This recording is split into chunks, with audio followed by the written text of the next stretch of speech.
Hello, everybody, and welcome to the November 2025 meeting of the Howard Astronomical League. We've got a pretty full crowd here in the room, which is excellent. I'm happy to see lots of people, and it looks like we have about 19 people online. So we got a nice meeting tonight. So we'll go ahead and just get right into it. Tonight's agenda, we'll have some introductions. Wayne is going to talk about the election process for the next year's board of directors. I have a few announcements, and then we have two very interesting speakers. One, Wes, who will talk about some basic topics on cameras. For anybody I think that's new will find them very interesting. And then Chris will talk about a little bit more advanced topic about setting up your a remote setup. And then we'll talk about our regular feature. Jim will talk about what's out in the sky this month, and the shallow sky is always changing, so it's always fun to hear from him. And then we'll go over some images, and then hopefully have a little bit of time at the end to socialize and chit chat. So first introductions, is there anybody new that would, I hate to say, let's turn the light on again, but does anybody would like to anybody new that would like to say hi or introduce themselves to the club? You don't have to. I'll Yes. say hi. My name's Alan Goldberg. Just moved to this area, Fairfax, and discovered HAL, which I hadn't known about before, although I was for many years a member and an officer of Northern Virginia Astronomy Club. I was gonna ask. Yeah, for about 20 years. So. Okay, And the Almost Heaven Star Party. excellent. I was trained in astronomy. I've had my career in satellites. Never been a real astronomer. Got a sea star about a year and a half ago and loved using it off the back porch. Also have a Celestron, but I don't take that out as often. Try to go to dark skies. But at least in northern Montgomery County, I can see the sky between the trees and without the light pollution. Excellent. Well, welcome to Maryland. Thank you. And welcome to Hal. It's Al? Alan. Yeah. Alan, okay. Anybody else want to say hi or please? Hi, I'm Bruce Fleischer. Oh, Michael's raising his hand. Oh, that's just clapping. Okay, I'm Bruce Fleischer. I moved to Maryland in January from New York State in Westchester. And I do a little bit of astrophotography with my Canon R5. I've got a motor drive for it if I get somewhere with dark enough skies that I can make sense to take an exposure, like a 15 or 30-second exposure. I've just joined the club, but I went to one of the pop-up events when to look at the comets. Excellent. So welcome. You left darker skies to come to Westchester County, New York is it's pretty close to here. I've been when the dark skies are pretty much when we travel somewhere. We were out at Grand Canyon recently. That was pretty dark. Nice. Okay, great. Welcome to the club. Anybody else online? Sure, Sam Bell, up in Reisterstown, and just got myself a Apertura 88. So working on a equatorial table, and certainly learning to want to learn tonight about how to actually get some pictures with the thing. So I'm looking forward to it. Nice to meet you all. Awesome. I think that aperture is really nice. It has a really large flat field, right? You can have a large frame camera with it. It's nice. I've only had it out a couple of nights now, and only camera I'm playing with is, I hate to admit it, a Raspberry Pi camera, but so its field of vision is just a wee bit limited right now. But the right thing to do is to start slow. So good for you. Hey, I kind of drained the budget on the telescope, so the wife wasn't going to go for a camera too. Nice to meet you all. Thank you. Okay, great. Welcome. Anybody else online? Yeah, this is Peter Marquis. I'm here. Just started hanging out in the public star party, and that's my dog Ranger. And so good to meet everybody, and I'll see you around soon. Okay, welcome. And is there anybody else in the room? Yeah, just real quick, my name's Mike White. I joined the HAL this year. I worked at a nearby senior living place. I've been bringing them out to the star party. Excellent. And we're definitely in the market for a telescope.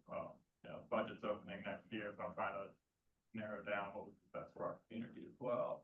Awesome. Yeah. So, yeah, my advice is to come to events and look through different scopes and talk to people. Yeah, definitely. Yeah, and I think, at the last public star party, the little bus came by and Yeah. when I said hello, I was set up near them, and so. Yeah, we've been to quite a few of them this year, and then events at Benjamin Banneker, they have like a astronomy. Oh, that's excellent. Kudos to you for getting the community and Yeah. involved. Yeah, thanks. Welcome. And what is Mike? Mike, yep. Mike, all right, welcome. All right, thanks for everybody for not being shy. I don't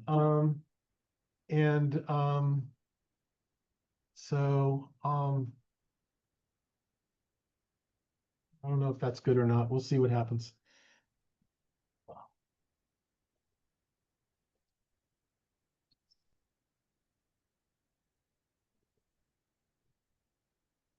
Okay, so next we have Wayne, who is Wayne is a former officer and president and former professional astronomer and James Webb Space person and Hubble, did a lot of work on Hubble and was an office mate of, who were you office mates? Clyde Tombaugh. Yeah, with Tombaugh. So Wayne is a very prestigious member of our organization, so take it away. Hi, I'm Wayne Baggett, and I have agreed to be this year's HAL election committee. It's a committee of one, and it's officially time to start preparing to select next year's HAL's officers. And so to get started, I want to get it through some legalistic items that just out of the way. The election of the officers is controlled by the club's bylaws, where Article 3, Section 3 states that officers shall be elected by ballot at the annual membership meeting in the month of January. There is a caveat that if we are electing the slate as a whole, we can do it by voice vote. And next year, that meeting in January will be on January 8th, 2026. So we only have 2 months to get nominations collected for the following officers, as specified in Article 3, Section 1. We have President, first and second vice presidents, secretary, events coordinator, and treasurer. These are all the elected officers. There's 6 of them, so we need 6 volunteers. In addition, just to keep going here, the board will appoint 2 board members who are voting members of the board under Article 3, Section 1 of the bylaws, and that is observatory director and webmaster. Finally, Article 3, Section 2 of the bylaws requires that nominations for these elected positions open at the November membership meeting, that is tonight, and remain open until 24 hours prior to the January meeting. So we have, like I say, 2 months to collect nominations and get ready for the elections. So next slide. So that's it for the legalities. Now for the appeal. We are an all-volunteer organization. Nobody is paid or otherwise compensated for their leadership efforts that benefit us all. Therefore, we need members to volunteer to keep the club operating. I and the current board members want to encourage all HAL members in good standing, which just means your dues are paid up, to consider running for one of the board member positions in the January election. And I want to stress that every elected position is open for candidates. The duties for each position are described in the bylaws, and every nominee in particular should read them. In fact, every member should probably read the bylaws, as they control how the club operates and describes benefits, authority, and responsibilities for each member. The bylaws are available on our website at that URL listed there, howardastro.org. And it is required that you log in with your member login to see the bylaws. Next. So if you go to the website, this is what the home page looks like. You want to go to the member drop down, which I've circled the word membership up there, and then log in. And when you log in, you'll be back on the home page, and you go back to the membership drop down and go down to HAL documents. If you click that, it'll take you to a page that has a listing of a lot of documents. And I believe the first one on the list is the bylaws.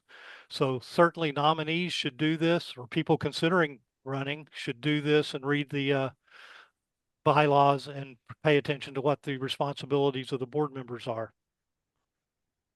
But otherwise, just when you get there, select some document that looks interesting to you and enjoy the reading. Next. So most of the positions require only a small amount of effort each month. The big exception is the president, and that's because the president is responsible for the conduct of both this monthly membership meeting, like tonight, and the monthly board meeting where specific business is handled. So there's a little bit more. They also go through and they're looking for speakers and making sure that things happen so that we have something to do at the meeting. Now, that's the way it's historically been done. There's nothing that says the new president can't find some way to delegate to the other board members and get it done. Okay. In addition to the monthly membership meeting, the monthly board meeting or planning meeting is where the specific business of the club is done, where they make decisions about what to do for the observatory, how to handle website issues, things like that. So that's the real business meeting. And again, the president's responsible for conducting that meeting. The treasurer and secretary also have some recurring responsibilities, and as a result, they have a bit more effort than the other positions, but not a lot. I don't know if Joel's in the room, but as treasurer, the treasurer is expected to produce a treasurer's report on a monthly basis, and in particular an annual basis. That's as required by the bylaws. And the the secretary, has to generate minutes for the meeting, for the planning meeting. So that's a little bit of extra effort. Otherwise, the effort is pretty minimal. Hey, Wayne, Yes. Sorry to interrupt. Something that's new this year is at our planning meetings, we've started to use the Zoom AI recording thing. And so the position of secretary is now a cyborg position. And it's actually a lot less, I mean, just from the experience of the last 6 or 8 months doing this, I think it's a lot less work than maybe when you remember doing it. Okay. Just one quick question. When was that cyborg elected? Okay, next slide. No. No. Okay, and to get a little bit away from the elections and let people know what goes on in the club, beyond the aforementioned elected and appointed positions, there are additional ways to volunteer to support HAL's mission. You don't have to be on the board to help us out. There are other leadership positions, such as which are appointed by the president, but they're non-voting members of the board. And they're listed there: outreach events coordinator, publicity chair, social media coordinator, librarian, and the astronomical league coordinator. The astronomical league coordinator is our contact point with the astronomical league, and they will work if you're working toward any astronomical league awards, and work with you on other things and tell us what the astronomical league is doing these days. Okay. Next thing you can do is you can become a key holder. To do that, you need to have been a member for 9 months, and the board has to approve you to become a key holder. When you become a key holder, you will get a key to the park, and you will host star parties of all kinds: public star parties, member star parties, impromptu star parties, and any special events that might show up. Yeah, not alone, and one a year nominally. Yeah, that's a small what's the right word? Required commitment, but we definitely expect people key holders to hold impromptu star parties when they possibly can. The next level is to become a certified telescope operator. And again, I think this is right, that you need to be a member for 9 months and the board has to approve. And you also have to complete training on the observatory. And the expectation is that you will operate the observatory for public star parties and other events. Yeah, and as a side benefit of that, you will also have the ability to use the observatory on impromptu and member star parties because you're certified in using it. And then finally, the easiest way to help out HAL is to participate in star parties, in particular the public star parties, which are our main outreach opportunities. And I know many of you already do these things, and I want you to know that your assistance and dedication are very much appreciated, and we hope you continue doing it. Next. So, I officially now declare that nominations for the 2026 elected officers for the HAL board are now open. You can, of course, self-nominate. That's the way almost everybody does it. And if you want to nominate somebody else, please check with them first. It saves us from having to go through the effort. The nomination window starts now and closes at 7 p.m. Eastern Standard Time on Wednesday, January 7th, 2026. And you need to send your nominations to that email address, hal.election2026@gmail.com. That I am the only person that will have access to that email. And we have historically kept nominations private until the nomination period is closed, just because things change. And if you are interested in an appointed position, I want you to email, no, I'm sorry, let me rephrase that and get the emphasis right. If you're interested in an appointed position, please email your expression of interest to Victor at the email address president@howardastro.org. And Victor will be sure to notify the new president of your interest in an appointed position. And more generally, if you want or need more information to help with your decision, please email me at that election email address. I'll be happy to answer your questions. And if you need to contact or want to, you can contact the current holders of any offices that you want information about. If you go to the HAL website under About HAL, I think it's the bottom in the drop-down list, there's current officers, and each current officer has an email address where you can contact them. And I'm sure every one of them will be happy to provide you with more information. And next. And finally, always remember that HAL does not run itself. It needs people like you to make all the good things happen. It's your club, and please help it continue to be successful by sharing your knowledge and your experience. Finally, I want to take this opportunity to thank the current board members, key holders, CTOs, and other members who have helped HAL in the past year. It's been a great year for the club because of your hard work. Thank you.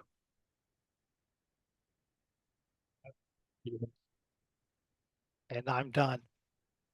Thank you, Wayne. That was excellent. I appreciate that. And I will, kind of implied in Wayne's charts is that I, after 3 years, will be stepping down as president. So we need a new president. Historically, somebody that was on the board kind of slowly came up into that role after being vice president, second vice president. But you don't have to be. And I will say that I'm not going anywhere. I'm going to stay actively involved in the club and probably on the board, maybe observatory director, maybe something else. I don't know. I'm going to stay involved in the day-to-day. So if anybody is interested in being president, but is concerned that it's going to be a big haul and they're not sure how to do things, and I'll be around and I'm not going anywhere. I can help the transition, give you guys all the coaching or help or encouragement or whatever that you need. So don't be shy if you're actually interested in doing it. Yeah, and I want to add that there's no requirement that you be an expert in astronomy to be president. One of our past presidents, the late Bob Prokop, became president after only being in the club for 6 months or so. And it's not a problem. We will be more than happy to help you with any astronomy that you need to learn. And so don't let that dissuade you. Thanks, Wayne. And thanks for the excellent presentation. Okay, next we have some announcements. So first off, we have a members only star party coming up this weekend. Jose Urias will be the host, and it's our last one of the year until March of next year. But there will be inevitably many between now and March, a number of impromptus.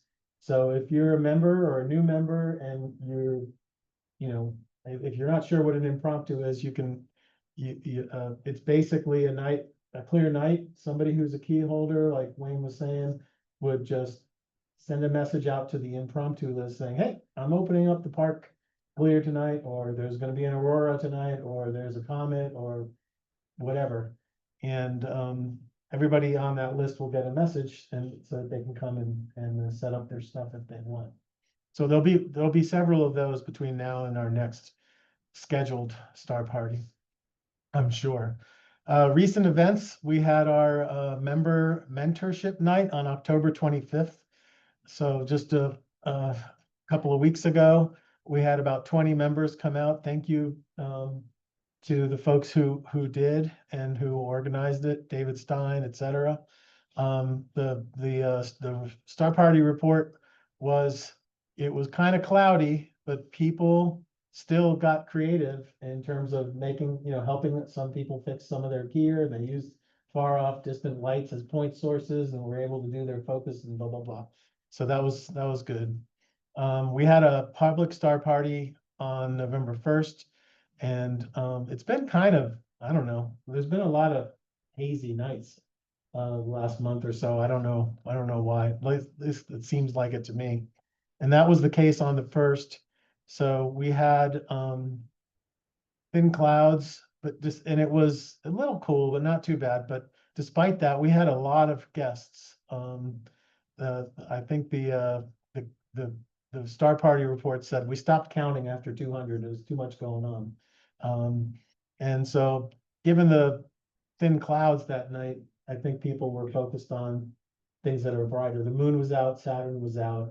I had those two, and I was doing some double stars and star clusters. And then I went to the Ring Nebula, and I was shocked that I could see the Ring Nebula through the haze. I'd never tried to look at it with a kind of a thin layer of clouds, and I could still see it. It was pretty cool. Anyways, thanks for everybody who came out for that. Thanks to Ernie for holding an impromptu. Again, I think he had only a handful of people because it was a little hazy that night. So be sure if you're around, the next member Star Party is this Saturday. And the other recent event is that HAL was on Maryland Public Television. So if you haven't seen it, you can by going to this link. If we have time, maybe we can click on it at the end of the meeting. Anyways, it's about a 9-minute segment where they came to one of our star parties and they went to the Eastern Shore and they went out into dark skies and did some filming of and I think it's a nice kind of the person who produced it did a really nice job of stringing together a kind of a coherent, nice story telling what HAL is all about. So I recommend you watch it if you get a chance. It's kind of fun. Oh, there's the rest of it. Hey, folks online, can you see the little this little ribbon with pictures of people on it, or is that hidden for you guys? at the bottom of the screen right now? Do you see a little? No, ribbon? No, we don't see it. Okay, okay, that's just, No, we don't see it. okay, thanks. How long have I been doing this? I'm still figuring out how Zoom works. I think you're just sharing the presentation and not your screen. Oh, all right. Well, no, I thought I shared the screen, but whatever. Okay. hides it even if you share the whole screen. Okay. Next bit of news is our holiday party's coming up. It's not going to be on the normal date of the second Thursday, not Tuesday, second Thursday of the month.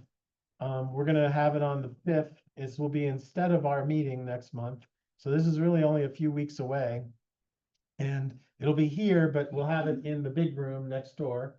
And there won't be a formal meeting and it's just gonna be hang out, talk to people. We'll have some food catered in. I think it's Mission Barbecue. We haven't settled fully on that, but and if you want to bring in some desserts or sides or whatever, you're welcome to do so. In past, we've just had it be a potluck, but this is the first time we're going to get some, like some main dish stuff brought in, and some sides too, of course. So other thing that you can do and people have done in the past is bring in stuff if they want to sell or trade any kind of Astro gear that's easy to carry. And also, is Joel, are you on? Joel knows, there will be, I'm not sure exactly what time. There's one early and then there's one midway through or later on in the evening during our meeting. But there will be a planetarium show that night. Gary, are you in here? Do you know anything about that? Not specifically. Okay. that Okay. would be at cost, right? Just to be clear. Yes. Yeah, sorry. The Robinson Nature charges for that and HAL is not. Thanks for bringing that up. I didn't even think of that. So anyways, I'll send out an announcement, and we'd like to get a head count to make sure we get enough food, so please RSVP. Krystal, are you on? Yes, I'm here. Take it Can you away. guys hear me? We can. Okay, great. So hello. Today's book of the month is Chasing New Horizons Inside the Epic First Mission to Pluto. It was published in 2018. It's just under 300 pages and a very accessible read to everyone of any type of interest. The authors themselves are fascinating people. So Alan Stern was the principal investigator of the New Horizons mission. He's a planetary scientist, author, consultant, and he's participated in over 24 scientific space missions similar to this. David Grinspoon is an astrobiologist, a science communicator, author, and also a frequent advisor to NASA on space exploration strategy. And together, they kind of bring us on this incredible journey to Pluto, discovered by Clyde Tombaugh in 1930. So this story is really bringing us this moment-by-moment playthrough of everything it took to tackle this great scientific adventure of our time, really completing out the tour of the solar system. And while you expect the most exciting part of the story to be like the ultimate goal of flying by Pluto, which happened in July of 2015, it's actually a very small fragment of this very human account of all the small breakthroughs and setbacks and creative solutions that had to happen before the flyby. So New Horizons is still active. That spacecraft is now continuing its journey through the Kuiper Belt, and New Horizons is now gearing up to cross what's called the sun's termination shock. This is this boundary where the solar wind and the interstellar medium meet. And on a very personal level, this novel is a great transition. I'm in the first course of a space systems engineering program where I'm learning about the life cycle of what goes into making these scientific spacecraft a reality. I think a lot about the known unknowns and the unknown unknowns that missions like this may face in the planning process and what goes into it. And it is fascinating to really have this very human account of all the work that went into it. It's a fantastic book, totally worth a read, and if not a reread for sure.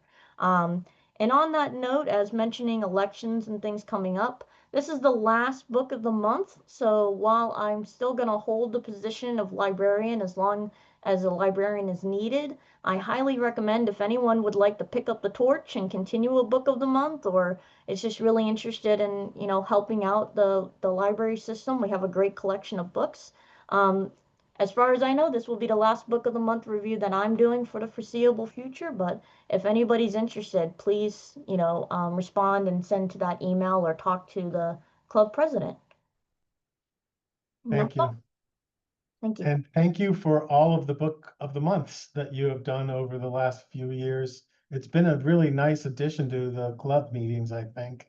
And totally understand and wish you well with all the extra work you're picking up in grad school. Thank you. Thank you. Okay, so next we have our featured speakers. We have two speakers. We have Wes Ferwerda, who is a photography buff and enthusiast, more recently an astrophotography enthusiast, and a member of the HAL Discord community. He's going to talk about camera basics of astrophotography, and he has a lot of slides, but he's going to go through them quickly. I'm going to put a timer up. I'm going to give you a countdown timer. And then after that, Todd will talk about remote astrophotography. So with that said, I will turn it over to you. Do you want the lights on? Do you have show and tell, or you? I do have this. Maybe if somebody could turn on just the front row of lights, that would probably be the easiest. Let's see how that Figure works. some visual aids don't hurt. All right. Yeah, that should be fine. All right. All right. I can dim them or make them brighter. I think This dim, seems fine dim, to me. dim. Dimmer. Yeah, that's probably good right there. Yeah. All right. All right. Cool. So yeah, my name's Wes Ferwerda. I've been interested in photography for several years, for a couple decades. I've recently been getting into astrophotography, and so when Victor said, "Hey, we're looking for a speaker," I went, "Well, I can probably talk for a half an hour about cameras without too much work." So then, of course, I made myself a lot of work by putting together a whole lot of slides. So I think we'll start with the first topic, which is, what is astrophotography? And essentially, it just comes down to, each of the lines comes up individually. Oh, okay. Sorry. My bad. Yeah, so any form of taking pictures of the night sky is astrophotography. Don't let people tell you that, like, oh, you need this, right? Like anything. It can be anything from just pulling your phone out and being like, that looks cool, to like the James Webb, right? So don't listen to anybody telling you it's like, oh no, this isn't astrophotography. You don't have this like whole setup. So I just took some quick examples. These are all pictures taken purely with my phone, edited purely on my phone. From my backyard, some Aurora Borealis. Sorry. No, it's okay. The comet from last year. And then the next one is a nice atmospheric moonshot, again from my backyard. Oh, nice. Yep. And then one more is you can actually see the shape of the sun in the eclipse. Then I went down to Texas to see the eclipse, and the clouds acted as a really nice filter, and I was able to get the sun partially eclipsed through there. But your phone is not always the best tool. So this next picture is my best shot of the eclipse from my phone, which is not very good at all, right? Like that's, it's clearly an eclipse, but so while you can use anything, the tools do matter. That's still pretty impressive, actually. I thought it was pretty good for what I was doing. I did a little searching around. There's some various claims, but this appears to be the earliest known astrophotograph taken in 1839. And what's really cool is this is also the earliest known photograph of anything. So if we want to talk about photography and astrophotography, astrophotography predates terrestrial photography by probably a few days, but still. Yeah, so now we're gonna go over how a camera works, right? So we're gonna do a lot of sort of defining terms, then we'll talk about sort of what to do with it. So starting with the super basics, light enters the camera lens and it's captured on a photosensitive surface, whether that's a CCD, which is typically an older style of sensor, or a CMOS, which is what's in your phone and most astro cameras today. Could also be film if you really hate yourself when it comes to astrophotography, or if you were being classic on terrestrial. So the amount of light captured depends on the aperture of the lens. The aperture is the opening of this, is the size of this opening here. The bigger the aperture, the more light. The speed of the lens with the focal ratio, we'll get into that. And then how long you're actually taking the picture for. And the next thing should be just a quick little diagram of exactly what that looks like. So you have, I've got a handy laser pointer here. You have the light coming from the sun here. It's reflecting a lot, so maybe I won't use it. The light coming from the sun, bouncing off the subject, and it goes to your sensor, which interestingly, it always gets flipped when it does that. And then, our software corrects for that. So how a CMOS sensor works. So again, this is the most common one. It's called a complementary metal oxide sensor. Essentially, there's a silicon layer. As photons hit the silicon layer, they knock electrons loose. Those electrons get captured in the pixels, and that's how it reads the electrons in there, and then it reads how bright that pixel is. Yep. And so then the next one is just a picture of that happening. So you have the light coming in through these lenses, they get filtered, and then they get read by the ADC at the end.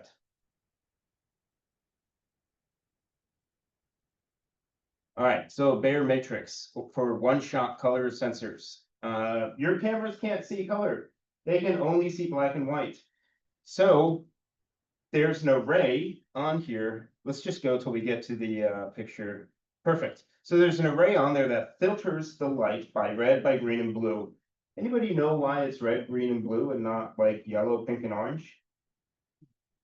The human eye can only see red, green, and blue. Those are the only colors the human eye can see. So those are our primary colors of light. Everything other colors you see, they're mixes of those. And our brain's really good at that, which is interestingly why LCD screens work in the first place. The light gets filtered through, and your camera essentially takes 3 grayscale pictures and puts them together to make a color picture. So if you have a mono chip on a camera, then you have to filter the light yourself, which just adds to the complication, but gives you more control. All right, so astro versus terrestrial or traditional photography. So let's talk about light. In astrophotography, you're dealing with low light situations. For the most part, obviously, if you're taking a picture of the moon, brighter planets, or, the sun, you have pretty much a good amount of light to work with. But your exposure times for that are going to be from like 1 to 2 seconds to several minutes, depending on what you're doing. For terrestrial photography, usually you don't have any shortage of light. And your exposure times are like from 1/4000th of a second to about 1/60th of a second. If you're doing anything slower than 1/60th, you typically need like a tripod or some optical stabilization, something to keep it still. Tracking, you need a mount to track. You have to be able to match the apparent motion of the sky, or you have to keep your exposure short enough that motion doesn't show up. Tracking for most photographers are, what do you mean tracking? If you say that to a sports or action photographer, they'll be like, oh, you mean like this? Right? We're going slightly slower than that. Stacking. So you take a lot of pictures and then you stack them to improve your signal to noise ratio to bring out greater detail in your images. And if you say that to somebody who just does regular, terrestrial photography, they say, huh, what's stacking? So you can already see that the astrophotography side starts to get pretty complicated. Yeah, let's go ahead and move on to the next one. All right, so we're going to keep going here. And let's see. So what cameras can you use? For astrophotography, you can use a DSLR or a mirrorless camera. For best performance, you got to remove the IR filter. Obviously, you can still get pictures without removing that. Or a dedicated camera. So on the back of here, this is a dedicated camera, and then this is a different kind of dedicated astrophotography camera, but there are no buttons. There's nothing for me to push. It's all controlled by a computer or an ASI Air, some other controlling device. For terrestrial photography, you can also obviously use a DSLR or mirrorless, and they're ready to go out of the box, assuming you have a lens. And point and shoot phone cameras, they're great. You know, the saying is the best camera is the one you have with you, but they're difficult to adapt to like a telescope. I couldn't get the order of this one right, so whatever. I tried and tried and tried.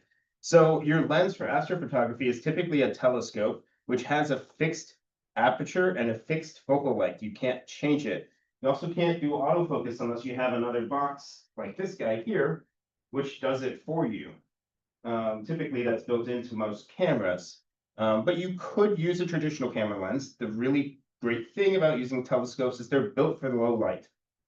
For a regular photography, your lenses often have variable focal lengths, variable apertures, which is really great for taking pictures of landscapes, people, cars, all that kind of stuff.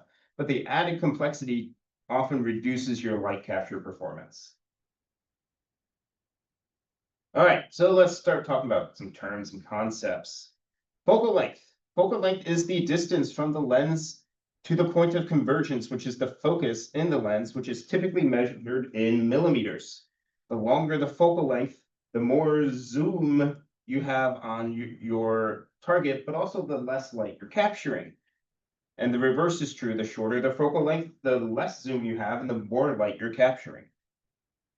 So this is just an example of focal length and your angle of view. So you can imagine that if you change the angle of those lines on that lens right there, if you make your focal length shorter, then you're going to see both above and below the tree. And if you make it longer by reducing the angle, you might see just that branch, right? And therefore less light gets captured. Aperture. So we talked about this briefly. That's the size of the opening of your lens. Or if you have a variable lens, which interestingly, this is an astrograph, but it does have a variable aperture. So I can actually adjust, like a normal camera lens, how much light's coming in, but most traditional telescopes don't have that. The bigger the aperture, the more light you can gather, which makes sense, right? If you're trying to catch photons, if you have something this big or something this big, which is going to catch more? So this is just a typical image showing you the diameter. And now we're going to put both of those things together in the focal ratio or the speeds. You may hear people talk about a lens being fast or slow. So the focal ratio is the ratio of the focal length to the aperture, which is typically described in what we call f-stops. So the lower the number, the more light is captured, or the faster it is, and the higher the number, the less light is captured, or the slower. So in telescope terms, f2 is ridiculously fast, right? That's people will call those light buckets, right? They're my brother-in-law has a Celestron like C8 Edge or something like that. It's very, very nice, and it's like an f2.4, and it can capture a lot of light very quickly. F7 is fairly average, and then if you're looking at like F13 and up, you're looking at very slow. So at F2, you can have very short exposures to capture the same amount of light that something would have to be way longer, like on an F13 scope. So for a given focal length, the focal ratio can be made faster by increasing the aperture. So you can have that 560 millimeters. If it's an 80, 120, 240 millimeter opening, you're making it faster. And then the other way is for a given aperture. So if you're keeping your opening the same, then the focal ratio can be made faster by reducing the overall focal length. So if you put a reducer, like I have a flattener / reducer for one of my scopes, it takes it from an f7 to an f5.6 because I've shortened the focal length so it's gathering more light. There should be an image accompanying this, maybe, but yep. So the faster the scope or the smaller the f-stop, the narrower the depth of field, which makes it easier for the scope to get out of focus. So that's another thing to consider is that you may have this really great f2 telescope, but it's going to be very, very narrow on that focus level, whereas something like an f7 or an f13 is going to be much more forgiving on the focus, but you need a lot more time to take your pictures. Field of view. So this describes how much you can see, which is measured in degrees, arc minutes, or possibly arc seconds if you're really, really kind of zoomed in. So a degree has 60 arc minutes in it, and then each arc minute has 60 arc seconds in it. So 1 arc second is a 60th of a 60th of a degree. The combination of aperture, focal length, and your sensor size also determines your field of view. So smaller sensors are kind of more zoomed in. You can imagine that if this TV is the image being projected by your scope, if your sensor is only this big, then this is all you see. So you end up very zoomed in on your image. And as a side note, since we're talking about zoom, if you're looking for a telescope and the telescope has marketing materials on the outside talking about 200x zoom, don't buy it. It's not a good scope. As a general rule of thumb.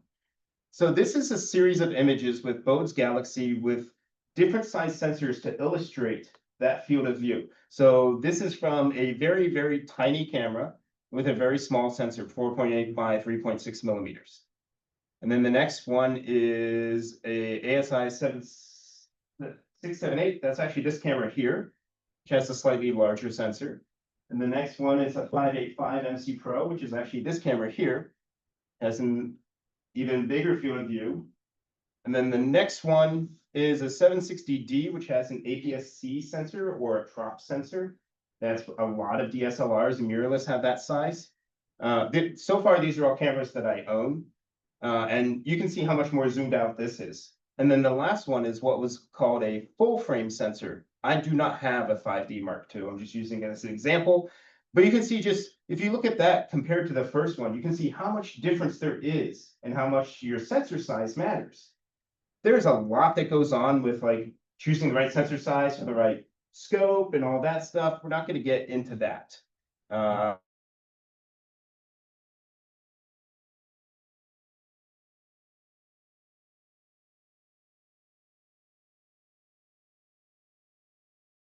The only difference there is just the sensor size. That's it. All right, so gain or ISO.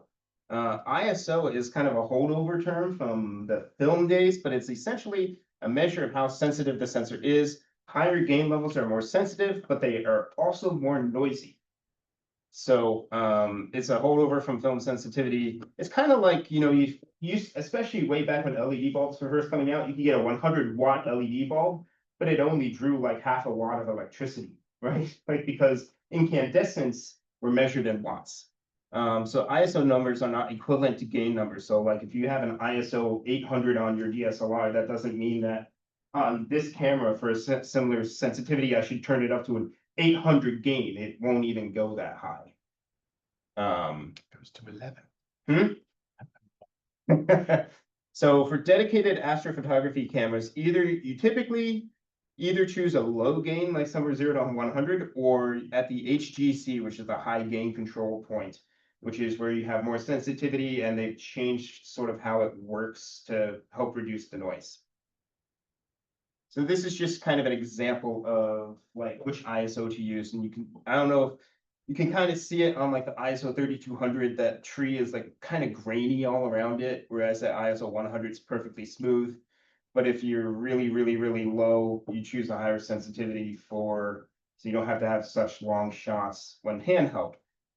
When we're on a tracking mount, we're not really as concerned about that, as long as our tracking is good. If tracking isn't very good, then maybe you want to increase your sensitivity a little. All right, the electromagnetic spectrum. Can't talk about this unless we talk about light. So the electromagnetic spectrum is light. It's what we refer to as light. This is just any electromagnetic radiation, which range from ultra low frequency, like AM and FM, or even lower, down to like ultra high, like X-rays and gamma rays. Visible light is a tiny slice of that full spectrum, typically rated in nanometers. So from 380 nanometers to 750. I put in the terahertz there just for funsies, but we don't usually measure light in hertz. Unless you're talking about Wi-Fi. because Wi-Fi is also light.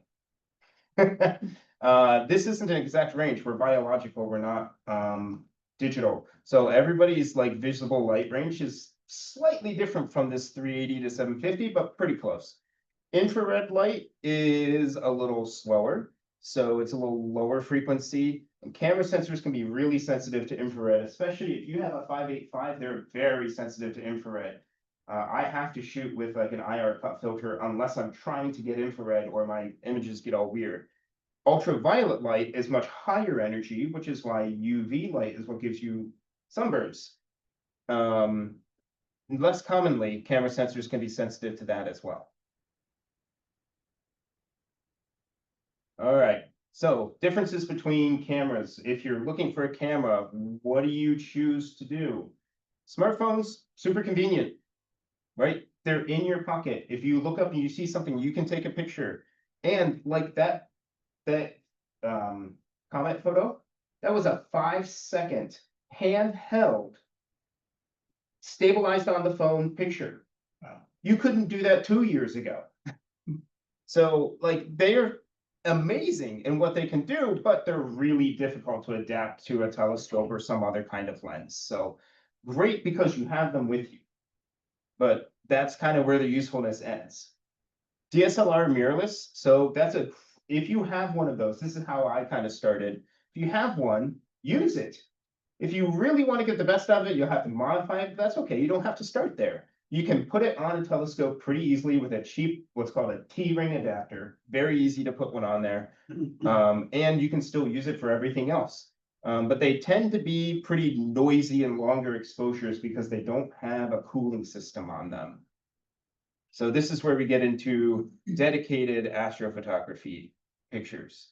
So a mono camera takes monochrome images, so you have to filter the light yourself, but the performance is fantastic. OSC or one-shot color, both of mine are one-shot color because I don't feel like getting into the whole mono thing yet. They're the same as your phone in that one picture, all the colors. Lower performance, but much better convenience-wise. So let's talk about planetary cameras. So this guy's a planetary camera. There's no cooling system on this, but it has a tiny sensor, which helps you get zoomed in on those planets, because Jupiter might be huge, but in terms of what the amount of space it takes up in our sky, it's tiny. So due to the lack of cooling, they're not ideal for longer exposures. They're also the cheapest way to get a dedicated astro camera, which is why I have this one. Cooled cameras. So the one on here, you can see it's much bigger and it has these fins.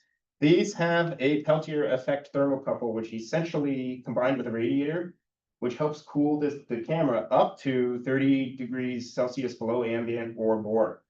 So this is kind of the gold standard for the technology type for astrophotography, is having a cooled camera. The hotter your sensor gets, the more noise it generates and the more noisy your images are. So the cooler you can keep your sensor, the cleaner your images come out. All right, camera specifications. Who here has looked at an astro camera and seen all this stuff and said, what am I looking at? How do I interpret any of this? So I'm going to touch base on them real quick. And then there's 3, I think, that I'm going to go into detail on. But the sensor here, so this is a 533 camera. The sensor is an IMX533. You can then search IMX533 and find data sheets on it and stuff like that. Sony makes most of these sensors. The size there is just the physical size of the camera, or the sensor. So we talked about the size of your sensor making a difference in your field of view. The resolution, that's just how many pixels by pixels it is. The ADC, I think that is one that I have a separate slide on, but it's essentially how it does the analog to digital conversion and how finely it does that. The read noise is how noisy it is as it reads the sensor. The lower that number, the less noisy it is. So this 533 is at 1.0 electrons. My 585 is, I think, 0.7, right? So it reads a little less noise. Cooling temperature is just how effective is the cooling system. The buffer, that's onboard memory storage. to help facilitate transfer to a computer. So if your computer has a couple hiccups, it can keep going and the data can transfer smoothly. USB 3.0 just tells you what kind of USB it is. One of the reasons I got one of this cameras is my DSLR is USB 2.0 and it takes forever to like transfer the pictures. FPS is just how fast it can go. So a planetary camera, well, you'll see like 45, 47, 60, very high speeds. Full well capacity, that one confused me a lot at first. I have a slide on that. That was like, what are they talking about? And then quantum efficiency. Quantum efficiency is just of the photons hitting the sensor, how many of them turn into electrons? 80%. Once you get to 90, 95%, you're hitting about the sort of physical limits of silicon. You're never going to get to 100% efficiency because that just doesn't exist. And then the pixel size, in this one is 3.76 micrometers. That just comes down to sort of matching your scope size to your camera size and how well that works. We're not really going to dive into that guy. So full well capacity. It is simply a rating of how many electrons a pixel can hold before it becomes full. When a pixel is full, it reads white. When a pixel is empty, it reads nothing. So the greater your full well capacity, it means the more light it can absorb. So the longer your exposures can be without blowing something out. So if you have a huge full well capacity, you can do something like a very long picture of Andromeda without blowing out the center of it, because the center of it's very bright compared to the rest. So ADC bit depth. So that's a rating of how many levels of gray and therefore color, because remember, your cameras can't take color. They only take gray. They take different kinds of gray with a filter.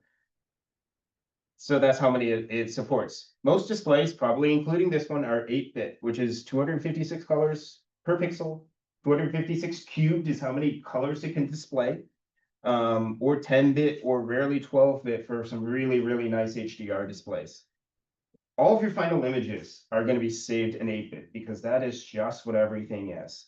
But the higher your bit depth at the beginning, the better your image quality at the end. So you can see this table here, 1 bit is just black and white. You got 2 colors, that's it. And then 2 bits, etc. Once you get past about 7, 8 bits, you stop being able to see the difference because guess what? This is an 8-bit image of a graph that goes higher than 8 bits, so you can't resolve the difference even if it was there in the original image. And then quantum efficiency. So that's a rating of photons that are converted to electrons. It's especially important for capturing faint targets, and it's not the same for all wavelengths. So you may see some really good graphs will give you a red and a green and a blue quantum efficiency, but just an overall percentage rating is really helpful for determining the performance of a sensor. And let's see, importance of other components. So real fast, the mount is going to be your single most important part of any rig. How well your mount can track determines everything else. You can have an okay scope and an okay camera, but a great mount, you're going to have some good pictures. You have a great camera and a great scope but a terrible mount, you're not going to be able to get really anything out of that. Guiding, you usually have a second camera on top that helps send corrections. Tripod, you need a good tripod. Dew heater can help keep dew from condensing on the lens. And then filters. I've got a filter drawer on this, so I can put a filter in here and then swap it out. You can get electronic ones. I'm doing a bad job putting this together, actually, for some reason, but there we go. You can filter your lights, if you have, especially if you have a mono camera, you can then do some what you call narrowband imaging. So filters are very much, you get what you pay for. If you buy a cheap filter, you will not have good results. It's just the way it works. Smart telescopes are fun. They're easy and fast to set up. They have complete automation if you want. They're a great introduction.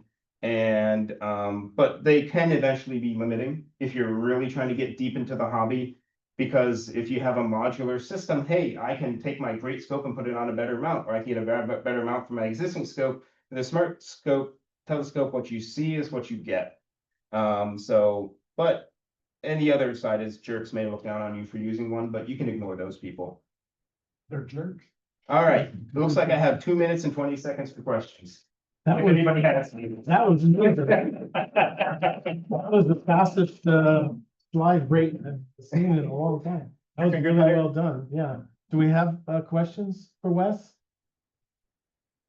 I have one. Sure. So you mentioned taking a regular camera and modifying it Yeah. for Astro. Can you explain what that is? Yeah, so all cameras, whether it's on your phone, pretty much all of them have an infrared light filter because that just helps clean up the image.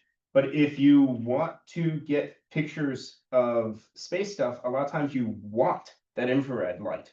And so you can either yourself, if you're daring and brave, or if not, you can send it somewhere and they'll pull out that infrared filter and then they'll put a plain glass filter in its place.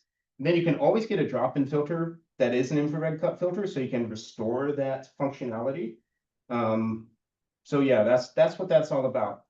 Interestingly, most cell phones don't have an infrared filter on the front camera. So if you have a remote and you're not sure it works because remotes use infrared, you can turn on your selfie camera, point the scope at it, and then hit buttons and see if you can see it light up. Interesting. Yeah, to clarify, the reason the infrared filters on cameras are a problem with astrophotography is most of them have very low transmission at the H alpha wavelength. Okay, so it's hard to image anything other than really bright nebulae with an unmodified DSLR or cell phone or something. Yep. Yeah, H alpha is hydrogen alpha. That's a wavelength of light that is very close to infrared, but not quite. But is given off by emission nebula as well as the sun. Is a very specific wavelength of light that you often are trying to capture. Any other questions? I got 15 seconds. Yeah. All right. Well, What's the best stacking software? Stacking software. So that can be Cyril or PixInsight. There's a few others, but essentially it lets you take, if I take 1,000 images of Andromeda and stack them all up, typically you're going to use some calibration photos too, darks, biases, and flats to pull out vignetting, pull out other errors and clean up noise, stuff like that.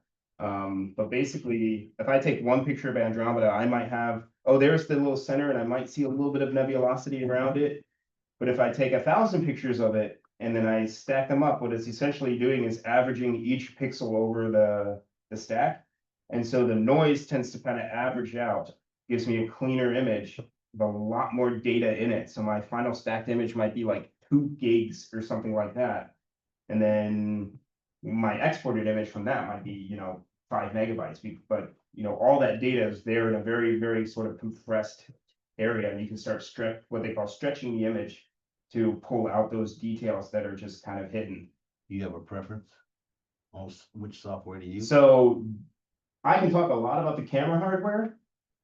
The stacking side is where I'm still learning a lot. So right now I'm using Cyril, but I know that PixInsight is kind of like the real go-to standard, but Cyril is free and PixInsight is $300. So I started with Cyril. Once that becomes limiting, I'll probably move over to PixInsight. All right, we'll have another talk on that. Yep.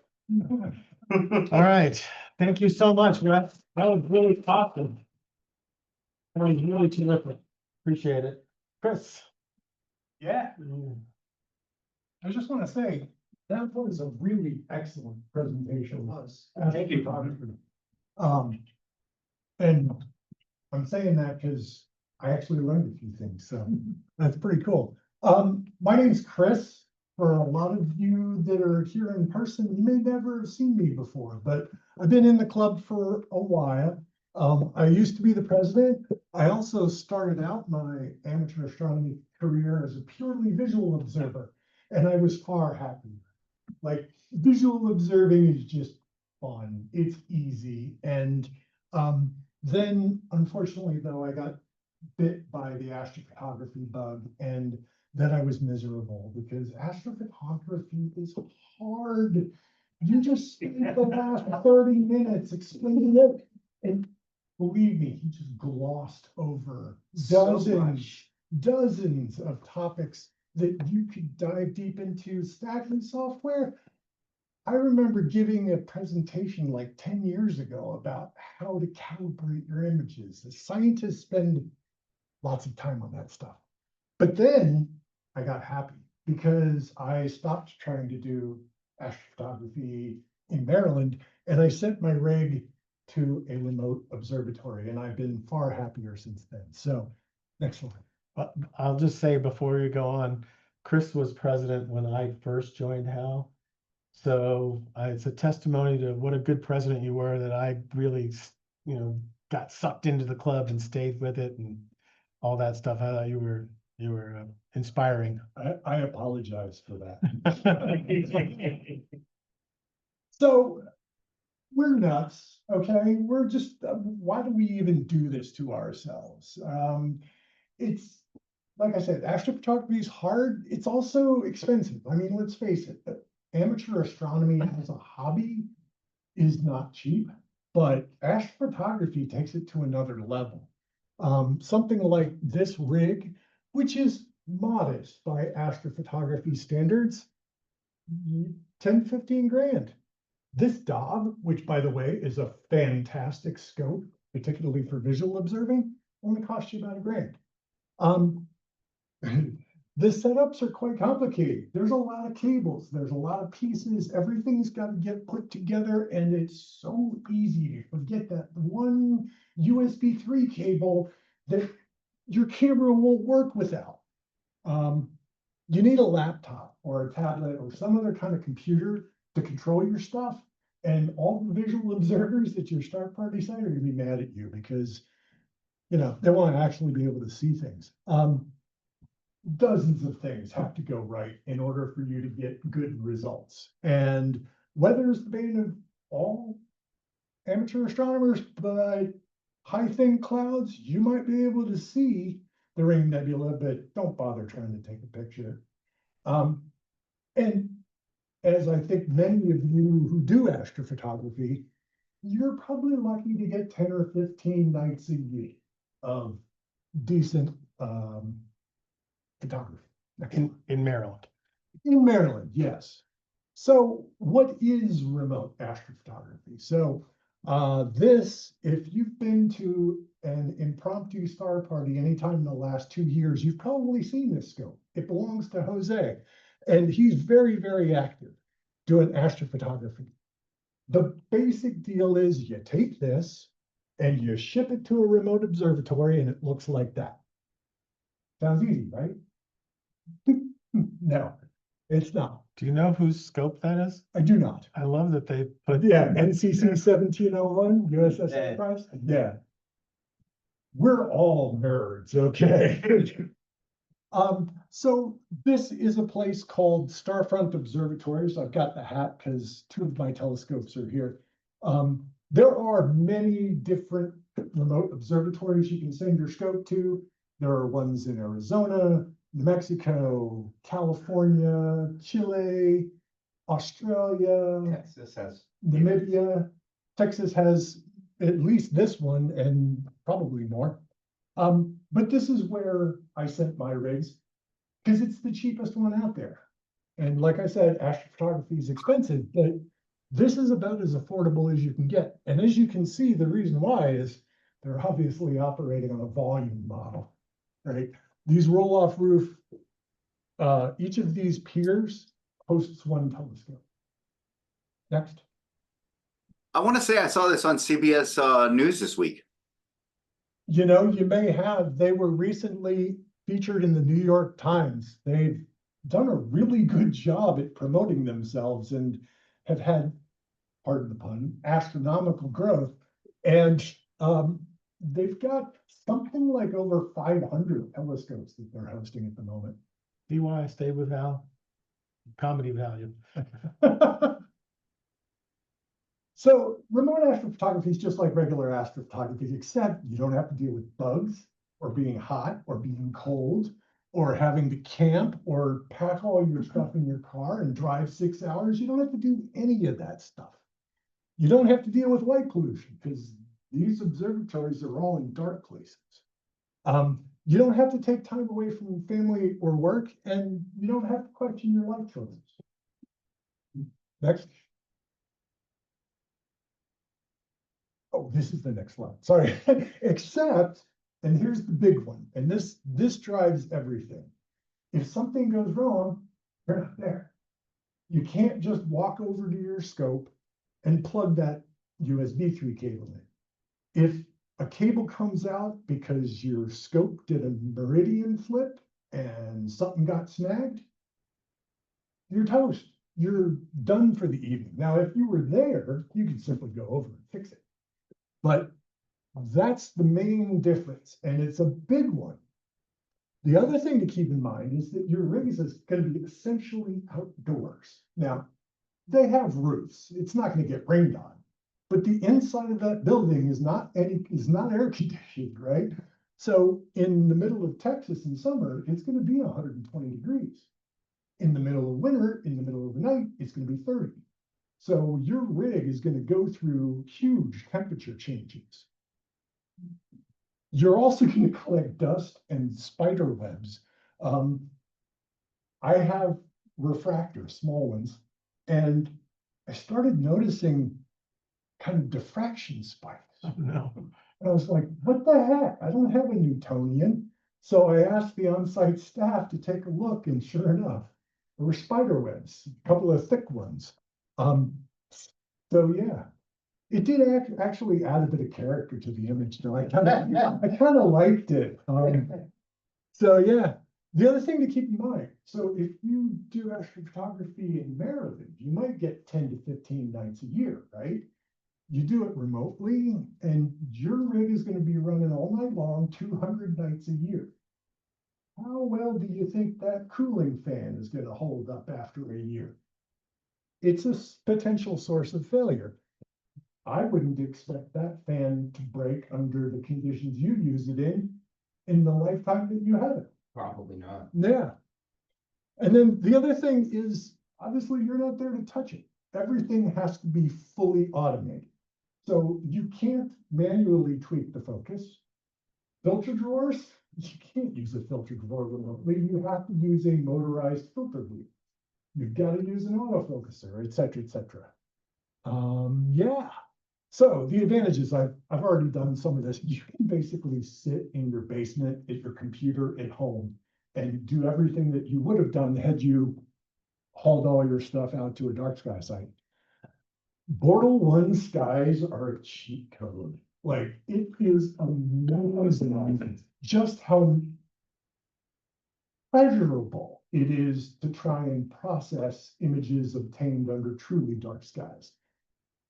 Gradients, I don't even use gradient removal tools processing images from Starfront because there aren't any, unless I was silly enough to shoot within 40 degrees of a moderately bright moon. Other than that, you're going to get a boatload of data, like 200 nights a year. That's actually a problem because images, at least for the APS-C size sensors, are about 50 megabytes a piece. If you go with full frame, they're about 100 megabytes a piece. I gathered over 300 images last night. So you're going to have to buy yourself a good storage system. And the other important, this might be a disadvantage or it might be an advantage. You may not feel the same sense of accomplishment when you get to that final finished image and you look at it. You might feel like you cheated if you do this because you didn't suffer for your art. For some people, this is actually a serious disadvantage of doing remote astrophotography, and they call us cheaters. One of the promotional videos that a YouTuber called Backyard Astro visited the observatory and wanted to find out what the deal was. Well, his whole YouTube channel is about doing astronomy in your backyard, right? So he gets back and he's like, yeah, so that was all cool and everything, but I'm going to stick with my backyard set. Would you cheaters?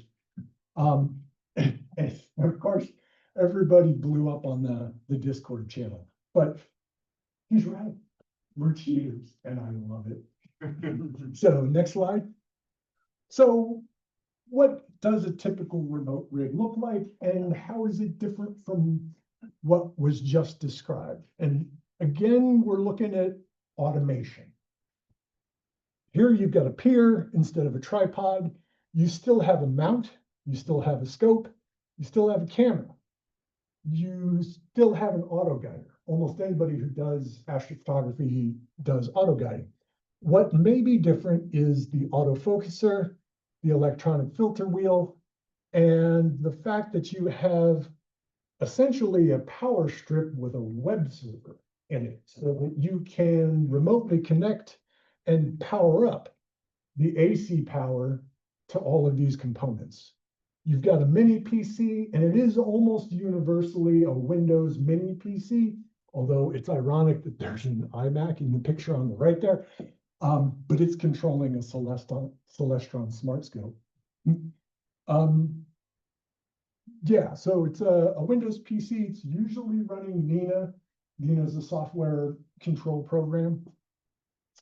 Let's see, what else is important on this? There's no rotator on your, that's another one. Yes, if you want to be able to change the position angle of your sensor with respect to where your telescope is pointed, you need an automatic rotator as well. I don't have one of those on my rig in the right-hand side here, but here you can see the autofocuser. This is a power and USB distribution hub device, and filter wheel, camera, mount, etc. So in a lot of ways, it's just like what you would use, but automated. You're going to log in to that mini PC over the internet using any of a number of different remote astrophotography, remote desktop type tools. And then you're going to use something like Nina. And this is a screenshot from a session I was actually doing last night or the night before. And through a combination of a Nina sequence, which is essentially what it sounds like, it's a sequence of operations and instructions that the telescope rig will perform. And yeah, the cool thing is, and I found this to be part of what I really enjoyed about getting going with this, because I'm a programmer by trade. I like making machines do my bidding, right? So figuring out how to fully automate this, including rebooting a computer daily, automatically transferring all the images to my home computer. I don't have to log into these computers hypothetically at all, ever. Nina has a plugin called Target Scheduler, where you can essentially build up a database that says, I want you to take this many exposures with these filters of these objects. And then you just give it a list of a couple hundred objects spread out all through the year. Come back 3 months later and get your data. I loved that. Like, I geeked out on that hard. But yeah, you need more hard drives. Like, I've had a rig at Starfront for about 15 months. I had several terabytes worth of image data. Oh, sorry. No, I think that's right. Yeah, so there we go. So how do you make the transition from local to remote? It's just like how you get to Carnegie Hall. Practice, practice, practice. Except in this case, we're talking about testing your automation. You need to be able to set up your rig in your backyard, go back into your kitchen or your den or your basement or wherever, and run an entire night's sequence from inside your house without ever going outside. And that includes shutting everything down at the end of the night. Now, one way to do that is obviously leave your rig set up in your backyard.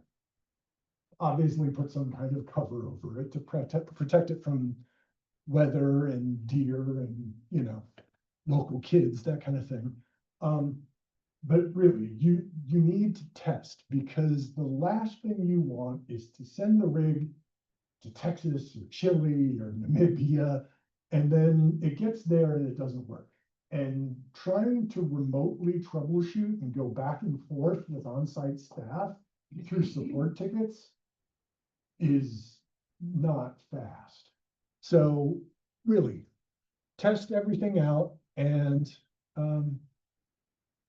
there are lots of great YouTube resources on developing automated MENA sequences. And there are folks on the Starfront Discord server, which you don't have to be a Starfront customer to get on. And I'll be honest with you, there's an enormous amount of incredibly useful information on there from all sorts of folks. I think that's it. Oh, and this is just some of the data that I've been able to obtain. These images were really easy to process. Gorgeous. I like them.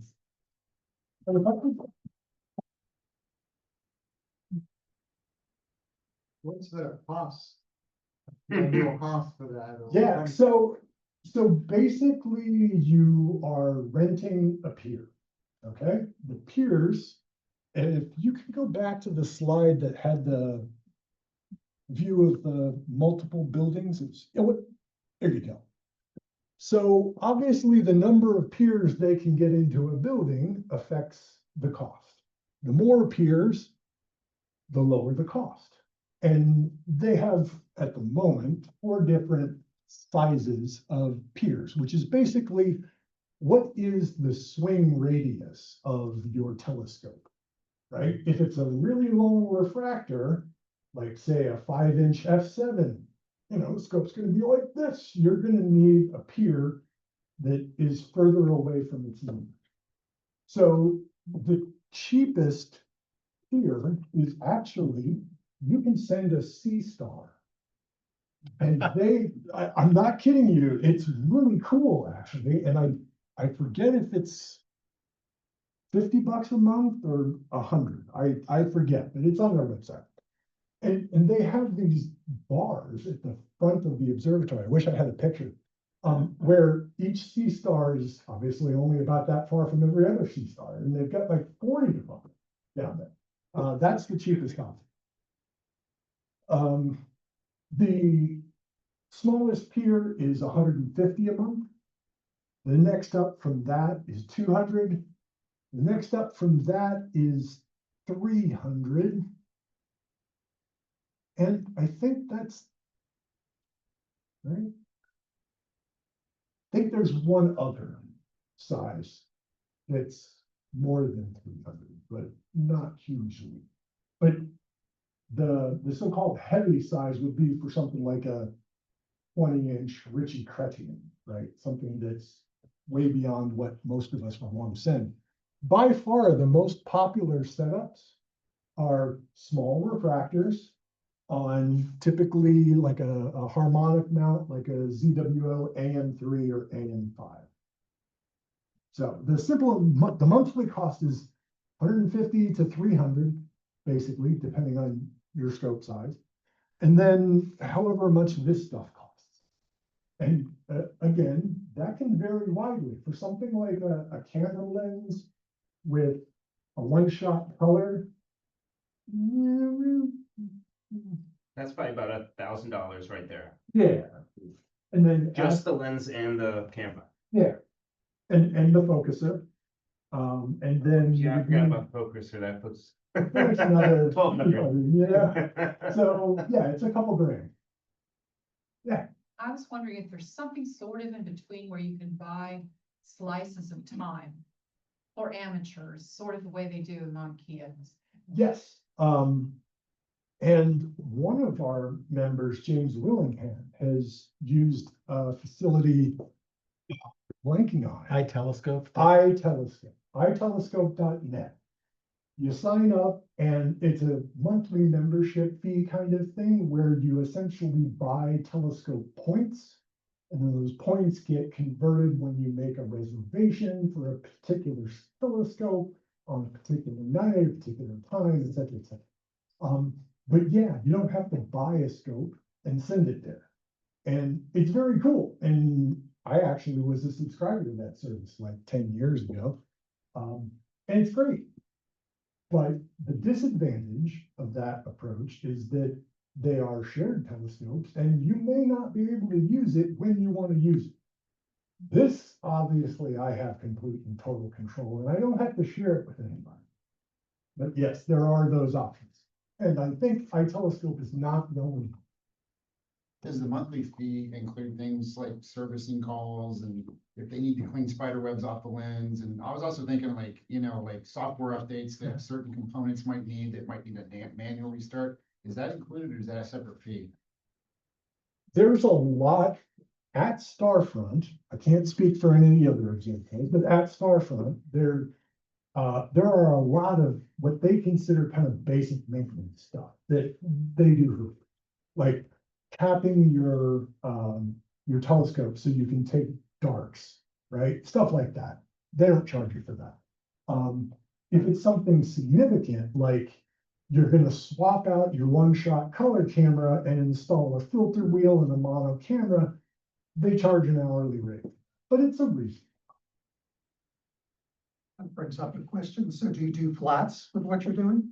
Yes, and there are a couple of different ways you can do that. Sky flats work great. The roofs open up about 20 minutes before sunset. So as long as you're not pointing your scope dead west, you just point it straight up and you can take flats. A lot of folks have automated flat panels as well. And that's actually the option I have on one of my rigs, and the second rig, the flat panel's on its way. So it'll get installed soon. What's the first time? Do you have to go out and mount it and set it up, or you just? No, and that's part of the stress level, I'll be honest with you, because you may set your rig up in your backyard and have everything working perfectly. But then you got to take it all apart, pack it all up, and ship it to Texas, where they will reassemble it, maybe not the way you meant it to be. That's been a source of frustration. One possible criticism of Starfront is that their attention to detail is sometimes disappointing. But I'm very detail oriented, and I wrote out 3 pages of instructions for them on, oh, this cable is going to go here, and I want you to tie this one down there, and they didn't do any of it, which made me mad. But I also haven't had any problems. They've done it 500 times, right? So they generally have an idea of what works and can be trusted more than noob that just sent his first telescope remote. So, but yeah, it's a big deal. As you can imagine, they actually don't allow customers to install stuff because they've got them crammed in there pretty tight. And the last thing they want is me to show up with my little $500 refractor. And while I'm trying to get it situated, I knock over a, really expensive scope. That's a perfect lead into my question, which is what about like liability or insurance for your equipment that you send there? Is that covered, or is there anything like that? It's Texas. I'm sure they have guns. Insurance was initially available, and then I think the insurance companies saw pictures like, and they realized just how much equipment was in one location and just what a liability it would be if, say, a tornado came through there. Yeah. And you, to the best of my knowledge, cannot get insurance for your rig. So don't send a $100,000 rig. It is what it is. They do have power outages and brownouts relatively frequently. So sending an uninterruptible power supply to filter any power line spikes is recommended. And yeah. Any other questions? Any questions online?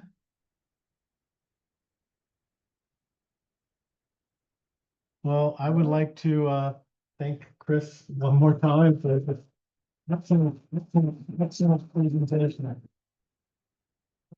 That was So really. I'm gonna let the folks at Starfront know that they're gonna get about 40 or 50. The last time?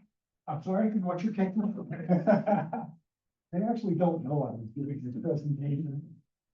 Okay, and thanks for staying within your allotted time. I can turn the alarm off. Thank you for having a timer and helping me focus. Yeah, I wish I would have thought of doing this earlier in the. See, you're just getting good at this presentation. Yeah. Like, you should stick around. Absolutely. All right, so fortunately, we have Jim right here in the room, so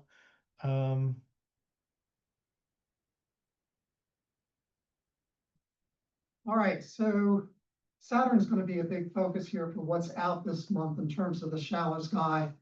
We have the Titan transit season is beginning to draw to a close. We no longer, because of the geometry between Saturn, Sun, and Earth, the shadow of Titan on the planet, we can no longer see that. The last one of those happened about, I guess about 2 months ago. But because of our position, we still can see the moon itself cross in front of the planet. And because it has a much lower albedo than which is the reflectivity, than Saturn's clouds, you'll see it as a rather dark dot that goes across the planet. And so, you know, when a moon cuts in front of a planet, we call that a transit. Unlike Jupiter, these transits are quite rare. You go through a period like every 14 years where you get like a year and a half where you can catch these. Next. So here are the last three. If you want to make note, one of them's on Christmas Eve. Basically, all of these will be in progress when dusk falls. And then you've got an hour or so. Saturn will be up high enough, certainly, that shouldn't be an issue. So I would recommend that you give it a shot. It's something that you won't see again for quite a while after this set is over. Yeah, several dozen years, right? Like 14 years before it'll start again. If you're looking at it, and I did on the last one actually look through my 10-inch scope, you will see a little dark dot. You've got to be patient. I would recommend, if you have a larger scope, use a filter to cut down on the glare from Saturn. But probably in a scope, I would think as small as 4 inches, you should be able to pick this up. Use high magnification, as high as it'll tolerate. And, you know, don't just look for 10 seconds.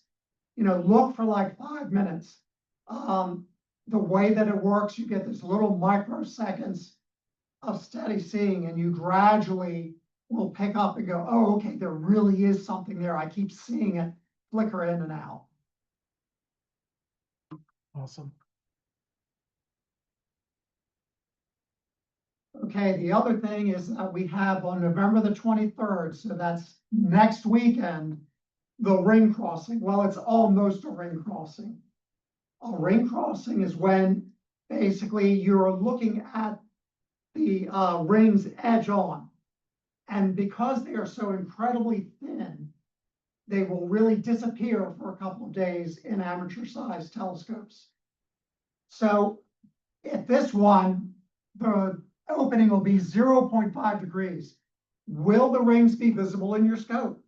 You know, bring your scope out, do some visual observing that night, and see if you can still see those rings. If you're going to be able to see them, it's going to look like a needle going through the planet.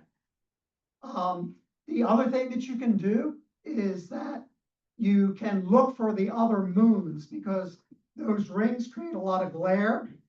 And so you might be able to see some of the fainter moons. Cool. And our next slide here, I think, shows that. So this is what it'll look like that night. Enceladus, which is going to be to the right of the planet, that hovers at about 12th magnitude. Mimas, which will be very close to the planet, that'll probably be very hard because of Saturn's glare That one hangs at about 13th magnitude. The others, Rhea, Tethys, Dione, and Titan, are all pretty readily visible even in smaller scopes. But you might try targeting Enceladus if you have a moderate size scope. That's the moon. All right, that is the moon that we suspect has an ocean under it and may harbor life. So that might be your chance, while the rings are not on full display, to catch a view of Enceladus. Next. And finally, if it's November, we have the Leonids. They're going to peak on the 17th and 18th. Best viewing early in the morning facing east. You can get about 10 to 15 meters in an hour, especially from a dark location. Moon is going to be thin, not going to be an issue. And maybe we will have the HAL all sky camera up and running, and it might capture some. Who knows? Awesome. And those are things to look for this month. Awesome. Thank you. That was excellent.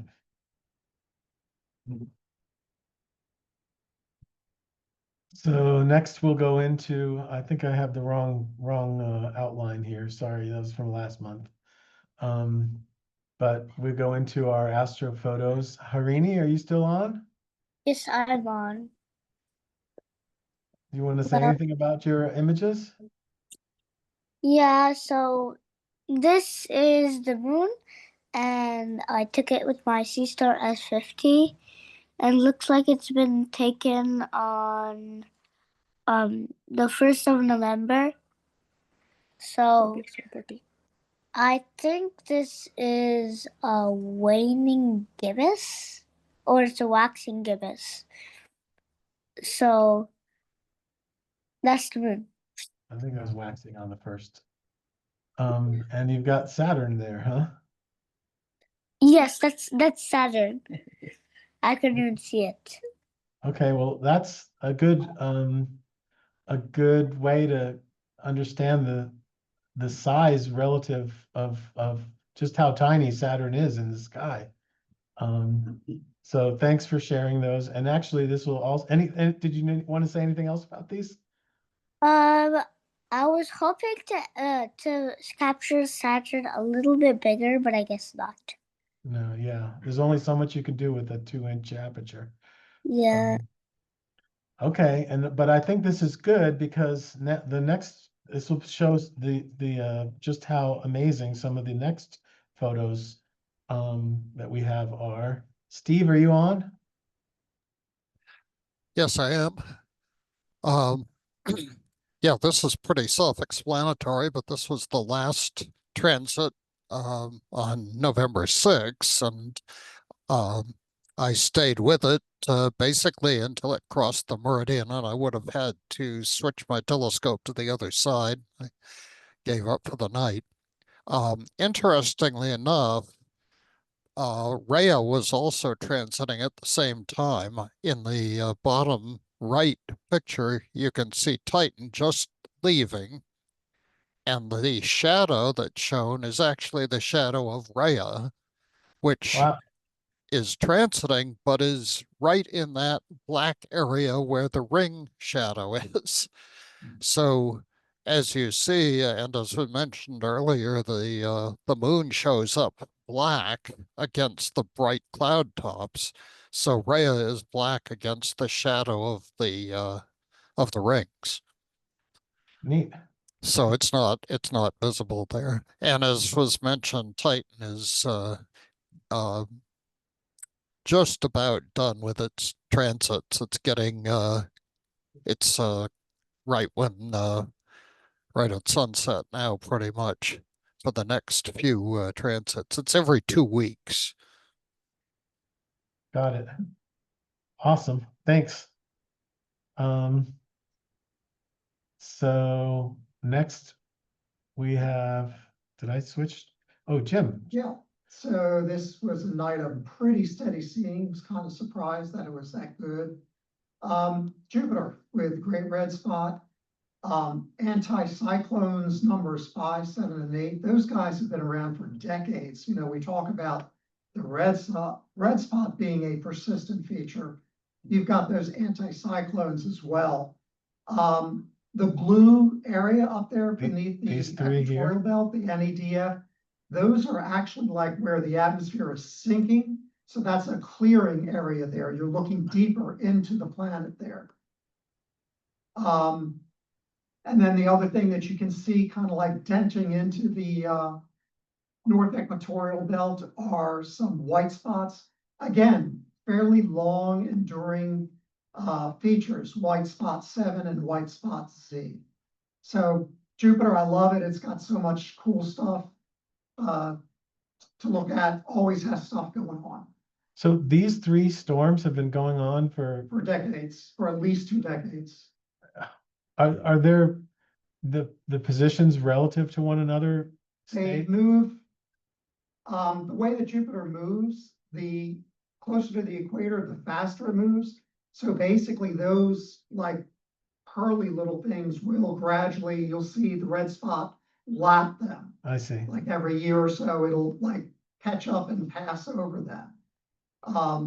Yeah, so it's, they've been there for quite some time. There's also not visible here, a larger one called oval VA.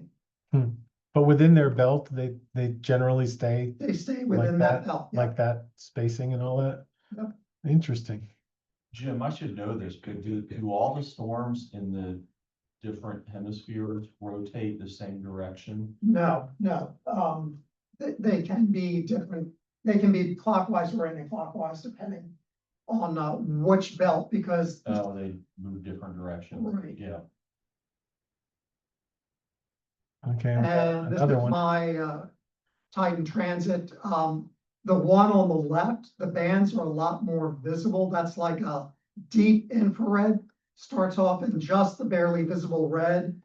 And then the other one is white light, or light taken with the color cameras we were talking about earlier. And then up in the upper right-hand side there is my sketch of what I was seeing through the telescope. I'm sorry. Oh, this is what, you sketched that out? Yes. Nice. I thought that was from some software package or something. Huh, neat. So definitely visible with the naked eye if you want to catch the next one. James, I don't suppose you're on, are you? So James always takes these amazing planetary photos, but he never comes online to tell us about them. But it looks like he got some nice transit stuff and a couple of the moons too. And it looks like he's using the 585 mono camera that you mentioned in your talk. Yeah, the 580, that's the relatively new one, right? The 580, is 585 the new one? It's been around for a little while, but I think the monochrome version is what came out relatively recently. I see. Okay, cool. Harini, more pictures. So these 2 are the Veil Nebula and C2025 R2, the comet. You can't really see the comet because it was very faint, but you can see the streak in the middle of the picture. So that streak is the tail, is some of the tail? No, it's the nuclei. Okay. So that's over time you were tracking on the stars. And Yeah, over it was keep stacking, so it came out as a streak. I see, cool.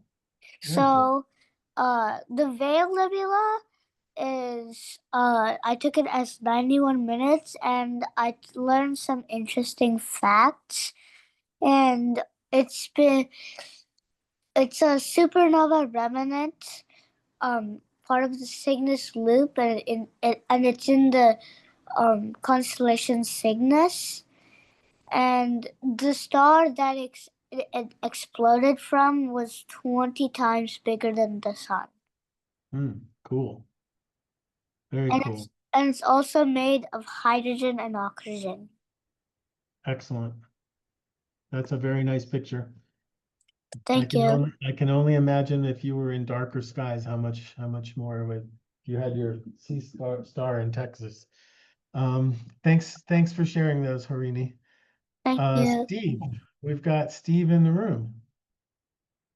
So this is a Wizard Nebula, and I think I had 11 hours. Yeah, 11 hours on this one. So here's the thing with this picture and another one I submitted. These are my reprocessing of data that I took a few years ago. So I took this data back in 2022, processed it. It was okay. It was all right. Since then, I've learned a lot more about processing. I've gotten better software. And I tried working this again. I tried playing around with a different kind of palette and came out much better than whatever I had before. There's more contrast. You can actually see more wispiness in sections and so forth. So That's the awesome. Wizard. You should have sent the before one too. Say it? You maybe should have sent the before and the after. Before, yeah, nah. That narrowband or broadband? This is narrow. This is dual band, so it's hydrogen alpha and oxygen 3. Okay. And similarly, this is a pretty close up. I like doing close-ups of targets. This is the Crescent Nebula. Once again, I took this image, I took data from this back in 2022. It was okay. I didn't get any of the blue nebula, really much of the blue nebulosity around the crescent, but I reprocessed it back in June, same data, but using, I think, better software and better techniques now. And I started seeing a lot. I like wispiness in nebulosity, and I got more around the edges. And so here I was able to actually crop, because this comes from a much wider field of view. So I was able to crop it and was able to retain a lot of that detail. And you can pull out some of that O3 nebulosity. This is a more traditional palette. Cool. Awesome photos. And Richard Orr, talking about drawing things. I don't, are you on, Richard, by any chance? I love these drawings that he makes. Sometimes I look at these star fields afterwards and I'm like, I can't believe how accurate his drawings are, including like the faint nebulosity that's surrounding some of these things. Anyways, yeah, I've always wanted to try plate solving his sketches. I'll bet you could. That's awesome. Yeah, that's a real good challenge right there. Anyways, yeah, I think he did this with his 6-inch refractor and from his backyard. And then this is another one, a couple of open clusters. I think they're pretty amazing. Jose, are you on? I thought I saw Yes, him. I'm here. Yeah, excellent. Hey. So you made it up to Cherry Springs. I finally made it to Cherry Springs. It was quite a trip. The first night, we stayed there for 2 nights. On the first night, as soon as we finished setting everything up, it got cloudy and it covered everything. So we had to wait for the next night to actually have a clear night. It was incredibly cold, but it was so worth it. This is just 3 seconds exposure I took with my iPhone of the Milky Way on the first night, right before it started to get cloudy. So just to show you how incredible it was. I'm pretty sure that a lot of the members have gone, or at least I have heard quite a few talking about going to Cherry Springs, but it was so worth it.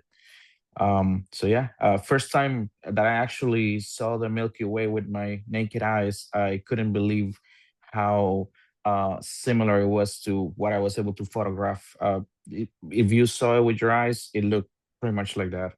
Wow, awesome. Yeah. Now this was this is the Deer League group. I forgot what is the actual designation for this one. And so I took this picture with my 8-inch carbon star and color camera, one-shot color camera, no filters whatsoever. And this is only like 3 hours because I didn't spend too much time on this object. The more I examine the picture, the more galaxies I find, which I still find fascinating. um, it still baffles me how many galaxies I get to find the more I look at the picture. So there's so many of them around. Awesome. That's I mean, NGC seriously. It's NGC 7331. Yeah. And you got Stefan's quintet down to the lower left. Yeah, I didn't see them at first when I was taking the self exposures. They were 5 minutes exposures. I often take 5 minutes, and this was only 3 hours. And it was by the end of the imaging session because my main target was M33, which I think is gonna be next. But I only spent like 3 hours on this one, and I'm still baffled at the at the amount of detail and how many galaxies I was able to get there. And this is what I consider my best as astro picture so far. No filters, just the one-shot color camera, 8-inch telescope. I think that I messed up the flats because it was the first time I was using Nina, and I was using the I pretty much automated everything, and I set it up to send the rotator back to back to the initial position. I set up everything to just go to home position. And then when I woke up in the morning, because I stayed up almost the entire night, but I fell asleep at some point. And when I woke up, everything was back to normal. So I tried to put it all together where it was when it was taking the images to take the flats, but I don't think I needed them. As Chris said, it feels kind of like cheating to be in a dark sky. I couldn't believe how easy it was to process this image and how much nebulosity I was able to get. I didn't know there was so many nebulae that were so visible in M33. And I was actually taking this image to give it to someone as a gift. So I'll be giving it soon. All those images I took at Cherry Springs. Well, bravo, well done. Yeah, that's Absolutely incredible. awesome, Jose. Thank you, thank you. Very nice.